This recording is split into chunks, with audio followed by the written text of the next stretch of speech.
Hi everybody, welcome to section 13.2, which is on the test to compare more than two means. So previously we talked about the two-sample t-test, or the independent samples t-test, and in that test we were comparing two means to each other. Well, now we're comparing more than two means, but those groups are still independently sampled. So the test to do this is called the analysis of variance, which is abbreviated Anova. And here's an example. We've got 15 people, all of them have high cholesterol, and we're going to randomly assign them to three treatment groups. We've got one group that's going to make dietary changes only, another group is going to take a drug only, and then we've got a group who's going to do both of those. And so we want to know at the end of a year, is there a difference in the cholesterol in the population?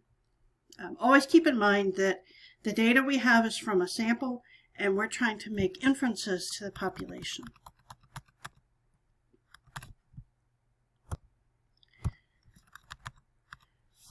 Our hypotheses on this test, unlike on the other ones, we had different possibilities for what the alternative hypothesis could be. On this one, it's always the same. There's not one-tailed versus two-tailed, and there's not lower-tailed and upper-tailed. It's just the null hypothesis is that all of the groups are equal. This could be, if you've got 5 groups, this would be mu1 equals mu2 equals mu3 equals mu4 equals mu5. However many groups there are. Okay, and then the alternative hypothesis is that at least one of those means is different from the others. And I want to point out that that is not the same as saying mu1 is not equal to mu2 is not equal to mu3. Because saying that mu1 equals mu2, mu1 is not equal to mu2 is not equal to mu3 is saying that all of those means differ from all the other ones. Whereas here, our actual alternative hypothesis only needs one of the means to be different. So if you've got 5 groups, you only need mu1 to be different from mu2 through mu5, and then all of those could be equal to each other. Okay? So keep that in mind, that the alternative hypothesis is that at least one of the means is different from the others. So you may be wondering why this is called analysis of variance, when it's actually the means, not the variance, that's being compared. Well, I've got this visual aid to help me talk about this. So if you imagine, this represents data from 4 groups.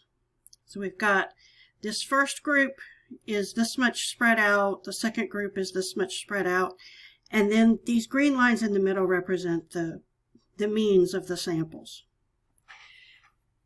Well, there's 2 different kinds of variability. There's the variability that is within each group, and that can be large or small. Here it looks like there's a good bit of variability within each group. So this is how spread out the data is within each group. And then there's the amount of variability between the groups. So the variability between the groups is, are these groups very far apart from each other? Okay, so how far apart those groups are from each other.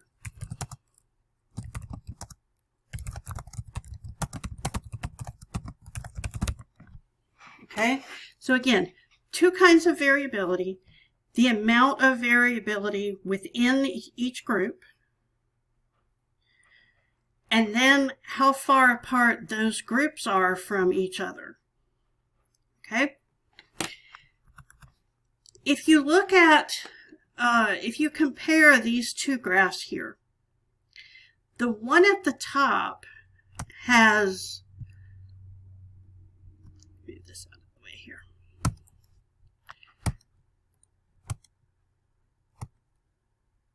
The one at the top here has large within group variability and small between group variability.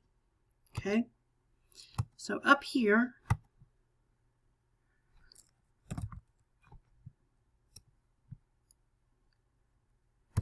this is large variability. Make this a little bigger so you can see it.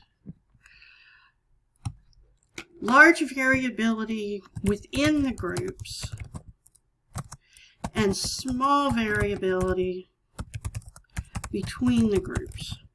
So the groups are fairly close together, and within them they spread out a lot. The one down here, by contrast, has small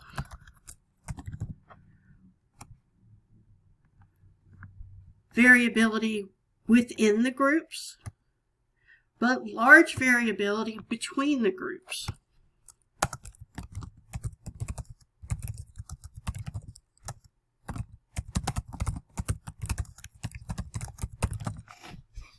Okay, so compared to this one up top, this one down here, the groups are tightly clustered together and they're farther apart from each other. This one up here is not convincing evidence of a difference between groups. Whereas this one down here is going to be strong evidence of a difference in the means. Okay? And I think you can see, just by looking at them, the fact that each one is tightly clustered means it's easier to see how far apart they are. And in addition to that, they actually, if you look at the means, they actually are farther apart. Okay? So this is how ANOVA works.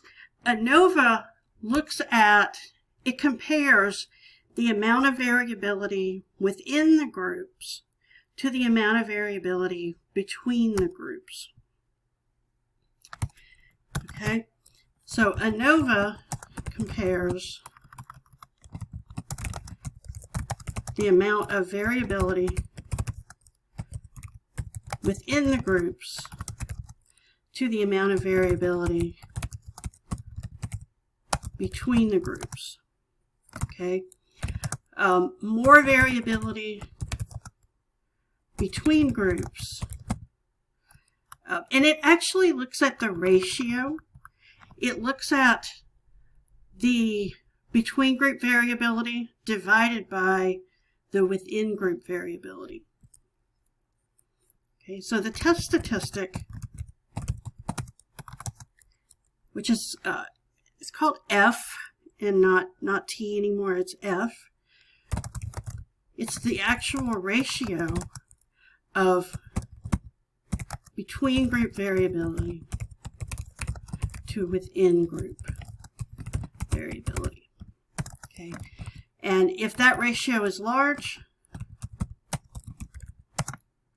then we'll have a small p-value.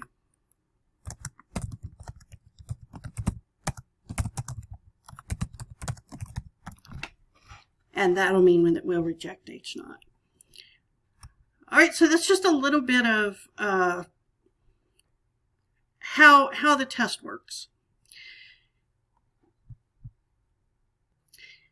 So every time you run an ANOVA, you will see this table come out. Something similar to this always comes out. It's called the Anova table. And this is where you see the amount of variability due to between the groups compared to the amount of variability within the groups.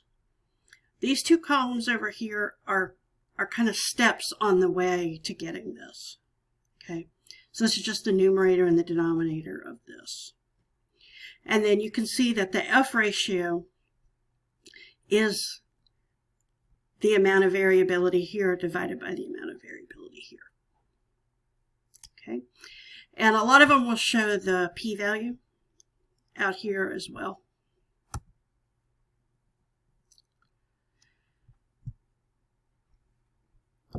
In Excel, so I've got this data copied over here already. So this is the data I've put into this Excel file, and I'm just going to copy this because I'm going to go to OneDrive,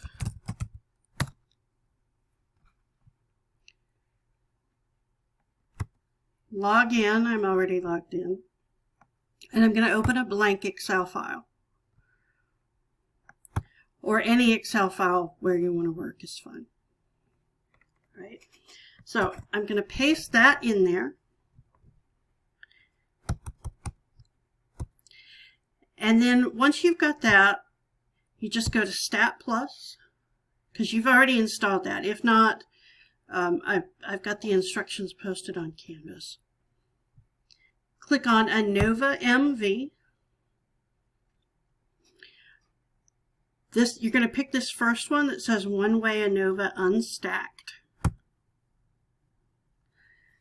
Our data is in sheet 1, you can see, so we're leaving that there. Headers just means, do you have variable names in the first row?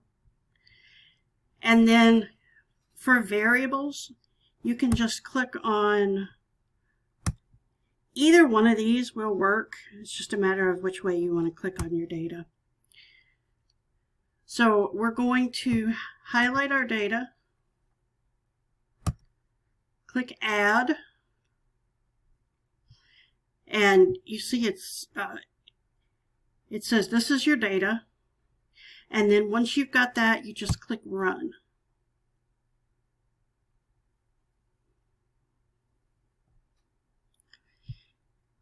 And over here, this gives you a lot of good information. Let me make this a little bigger so you can see it.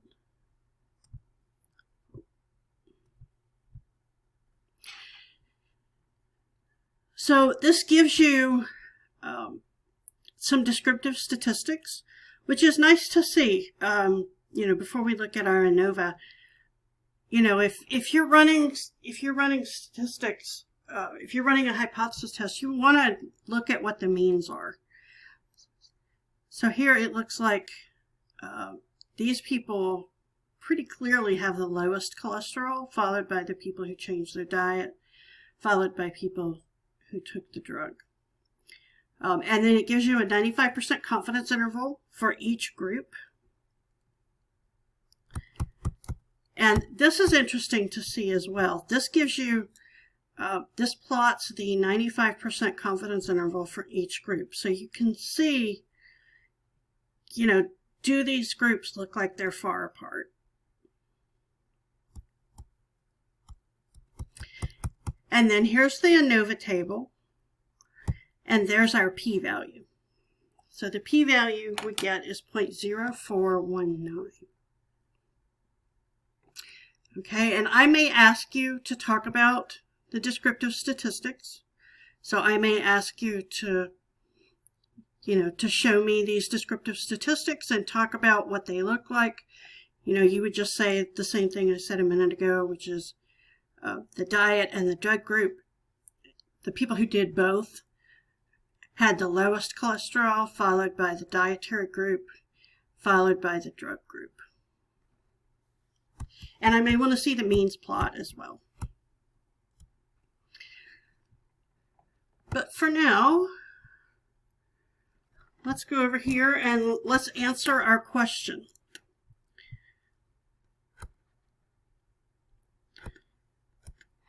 All right, so for the data we did, we've got H0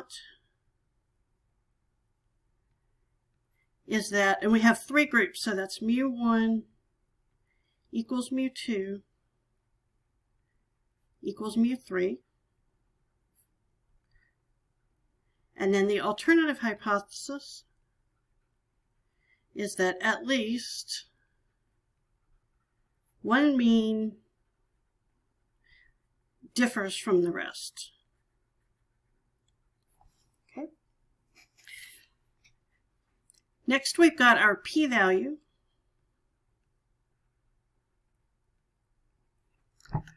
which is 0.0419.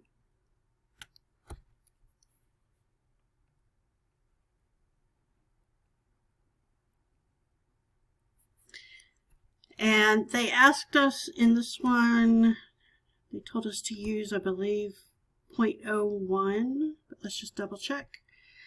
Yeah, so at the 0.01 level, is there a significant difference? So we're going to reject H0 if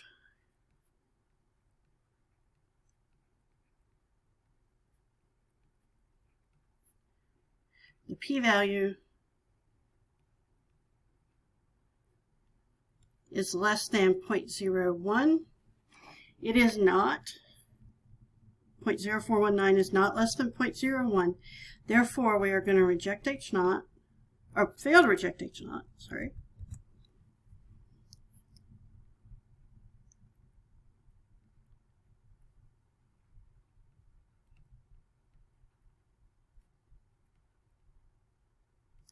And say that there is not sufficient evidence to conclude that any of the means differ from each other.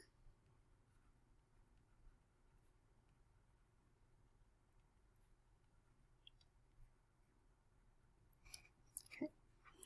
I'll point out though that if the p-value were if the alpha level were 0.05, our conclusion would be different. All right, so that's the first example.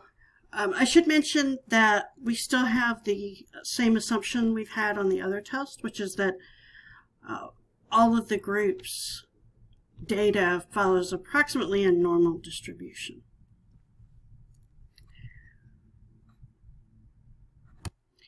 Let's do a second example. If you remember from way back when, there was a data set we looked at where we had bank personnel. So we had different employees, and they had hourly wages and number of hours they worked last week.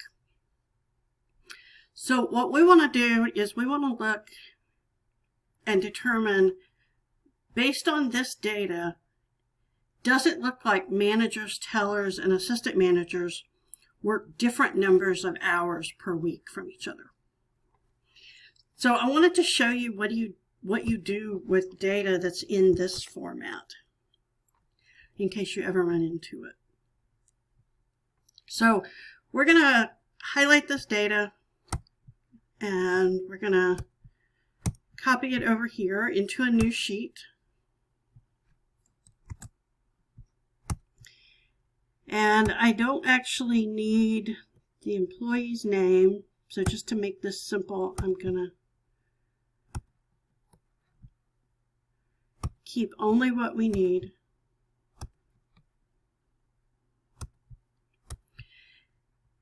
And so now we just got the position and the number of hours worked last week. So I'm going to sort this data by position. So sort by position. And so now we've got the hours worked for tellers, assistant managers, and managers. So we're just going to highlight all of the assistant managers,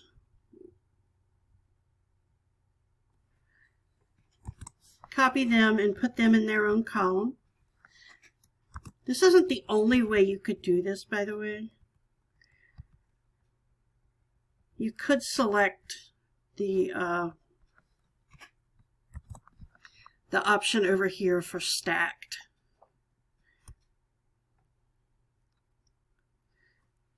So we're going to highlight those, put them in their own column.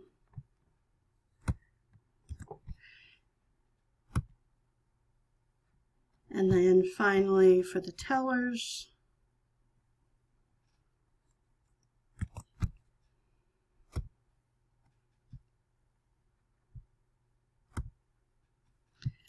them in their own column. And now we're going to do the same thing we did before. Under Stat Plus,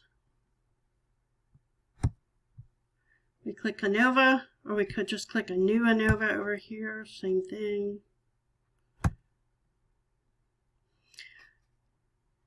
So what we've done is we've rearranged our data so it's one-way stacked, or one-way unstacked, I'm sorry. Our data is in sheet 2. We have headers in our first row. Let's highlight our data.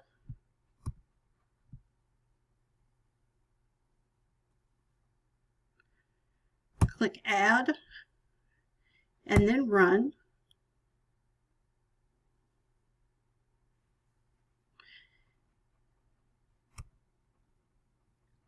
And we can see our means. It looks like the tellers work fewer hours, followed by the managers, and then the long-suffering assistant managers work the most. And I think compared to the results that we saw over here, you can see that it looks like, for the first example, there wasn't as much difference between the groups as there was over here. Okay, these look like they're a lot more tightly clustered and farther apart, which is why it is not surprising to see that this p-value is really small.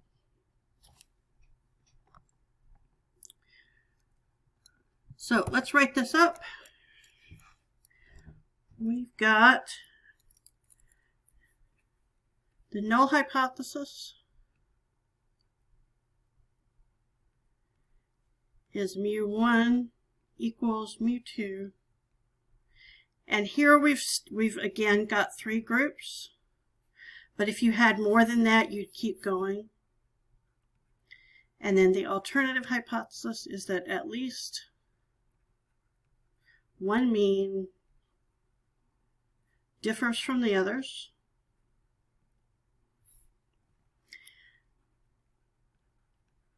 Our p-value came out to be so small that they put it in scientific notation.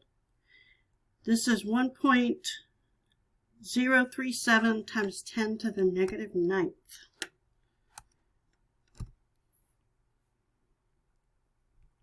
So 1.037 times 10 to the negative 9th.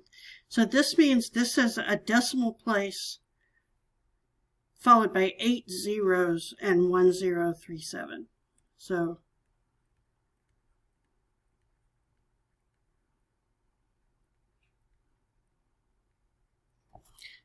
this is very much less than 0.01. But we're going to write that anyway. Reject H naught if p-value is less than 0.01. Therefore, we're going to reject H naught.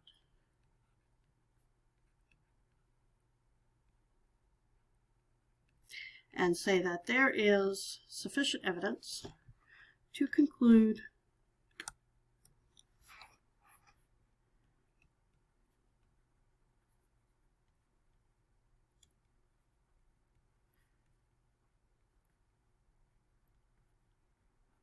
that not all the means are the same.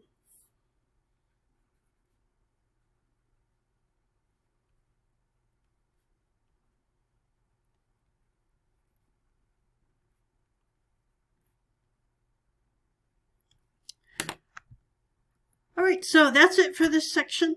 And, as always, please let me know if you have any questions.